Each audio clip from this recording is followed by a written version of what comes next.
Hey there. Subscribe to my channel. And also press this bell icon. لكم عدو مبين وقال الله تعالى في كلامه المجيد والفرقان الحميد يا أيها الذين آمنوا اتقوا الله حق تقاته ولا تموتن إلا وأنتم مسلمون وقال الله تعالى في كلامه المجيد والفرقان الحميد لقد كان لكم في رسول الله أسوة حسنة وقال النبي صلى الله عليه وسلم من تمسك بسنتي عند فساد أمتي فلكم أجر 100 الشهيد وقال رسول الله صلى الله عليه وسلم أشهد الناس بشفاعة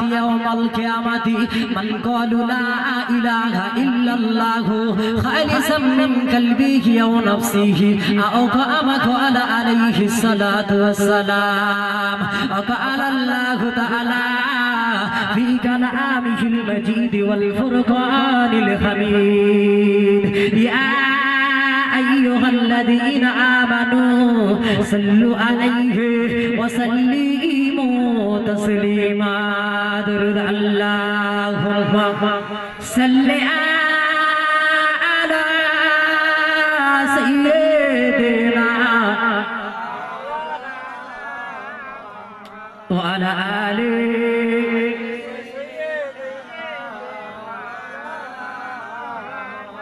صل على محمد صل على محمد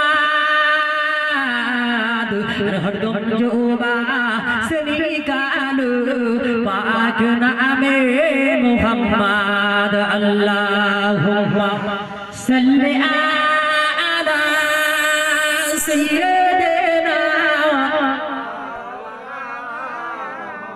व अला आलिहि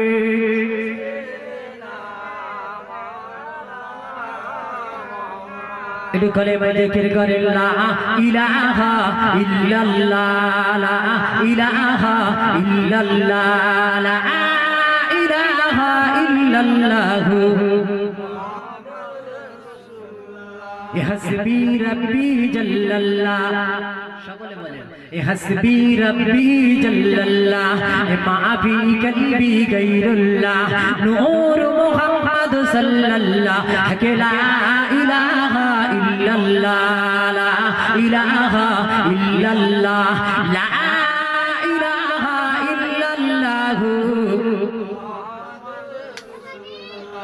आदम नबी शफीउल्लाह इब्राहिम नबी खलीलुल्लाह इस्माइल नबी जबीहुल्लाह नूह नबी नबीउल्लाह अरे अल्लाह पाकेर नबी हबीबुल्लाह ला इलाहा इल्लल्लाह ला इलाहा इल्लल्लाह ला इलाहा इल्लल्लाह मुहम्मदुर रसूलुल्लाह अल्लाहुम्मा सल्ली अला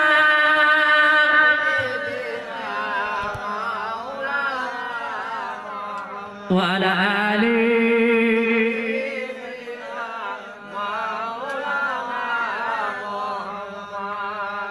আলহামদুলিল্লাহ বিশেষ করে আজকে জলসায় আগত উলামায়ে কিরাম হাফেজে কিরাম হুজ্জাজে কিরাম আল্লাহ পাকের হাজী বান্দা সমক্ষে বসে থাকা দিনদার ফরিজগার নেককার আল্লাহ ওয়ালা বাবাজি মুরব্বিয়ান এবং আমার ভাইজানেরা ছোট ছোট বাচ্চারা পর্দার আড়ালে বসে থাকা ওয়াজ শোনার মনোভাব নিয়ে একদা অঞ্চলের আমার মা ও বোনেরা সকলকে জানাই আমার অন্তরস্থল থেকে সালাম ও মোবারকবাদ আসসালামু আলাইকুম ওয়া রাহমাতুল্লাহি ওয়া বারাকাতুহু। সর্বপ্রথমে জানাই সেই মহান রব্বুল আলামিন আল্লাহ পাকের দরবারে লাখ লাখ কোটি কোটি শুকরিয়া। কেন জানেন, আমি জাহিরুল যে সময় মাইকে মুখ দিয়েছি এই সময় অনেকে আছে জেলখানায়, অনেকে আছে হসপিটালের বেডে, অনেকে বা জেনার কাজে লিপ্ত, অনেকে চুরি করার ফন্দি আসছে।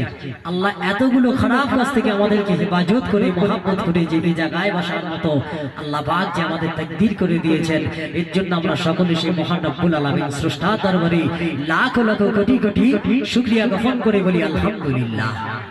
এরপরে পরে জানায় যে নবীকে আল্লাহ সৃষ্টি করলে এক কথায় আমার আল্লাহ কিছু বানাতেন না, সেই নবী পাকের দরবারে লাখ লাখ কোটি কোটি দরুদ ও সালাম, সকলে বলি সাল্লাল্লাহু আলাইহি ওয়াসাল্লাম। তো যাই হোক, সন্ধ্যা থেকে নিয়ে এতক্ষণ পর্যন্ত ওয়াজ মাসিয়া শুনছিলেন, তবে হাদিস শরীফের মধ্যে একটা কথা এসেছে, আমি আপনাদের কাছে প্রথমে একটা ইজাজত নিই। এই জায়গাটাকে আমি বুঝতে পারি, এই জায়গাটাই কি আমি বুঝতে পারি? আপনারা যদি অনুমতি না দেন, কিয়ামতের ময়দানে আল্লাহ পাক কিন্তু এর জন্য আমার জাহান্নামে যাওয়ার যতটুকু কারণ বার করতে পারবে। আমি তাই আপনাদের কাছে আগে জেনে নিচ্ছি যে এই জায়গাটাই কি আমি বুঝতে পারি, আপনারা কি অনুমতি দিচ্ছেন? যে তাহলে আমি ইনশাআল্লাহ কিছু কথা আপনাদের সম্মুখে বলবো। শুরু থেকে এখনো পর্যন্ত যে বক্তৃতা চলছিল সব কিছু কিন্তু ঈমানদারের উপর লক্ষ্য করে যে তোমরা ঈমানওয়ালা হও। আর আমি কোরআন শরীফের একটা আয়াতে কারিমা রেখেছি, যে আল্লাহ বলছে ইয়া আইয়ুহান নাসি কুলু মিম্মা ফিল আরদি হালালাত তাইয়্যিবা। হে পৃথিবীর মানুষ মণ্ডলীরা, আমি আল্লাহ পাক পৃথিবীর জমিনে তোদেরকে পাঠিয়েছি শুধু আমার ইবাদত করার জন্য নয়, আমি তোদেরকে এই পৃথিবীর মধ্যে যে খাদ্য পাঠিয়েছি এই খাদ্যটা তোরা হালাল খাদ্য খা। খবরদার, ওয়ালা তাত্তাবিউ খুতুওয়াতিশ শাইতান ইন্নাহু লাকুম আদুউম মুবিন। তোরা যেন শয়তানের তাবেদারি করিবি না, কারণ শয়তান তোদের প্রকাশ্য শত্রু। কে বারণ করছে? আমার আল্লাহ। কি বলছেন? বান্দা, দুনিয়াতে আমি আল্লাহ পাঠিয়েছি আমার ইবাদত করার জন্য, কিন্তু আমি আল্লাহ তোদের জন্য রুজিও বরাদ্দ করেছি। তোরা যখন খাবি একটু হালাল রুজি খাবি, গুইতে গোবরে খাবি না, শয়তানের দলভুক্ত হবি না। এরপরে পরে আরেকটা কথাও আমি রেখেছি, আল্লাহ পাক আমার রাসূলকে বলেছেন লাকাদ কানা লাকুম ফি রাসূলিল্লাহি উসওয়াতুন হাসানাহ। আমার নবীর চরিত্রটা আমি আল্লাহ উচ্চ পর্যায়ের করেছি, জোরে বলুন সুবহানাল্লাহ। আমার নবী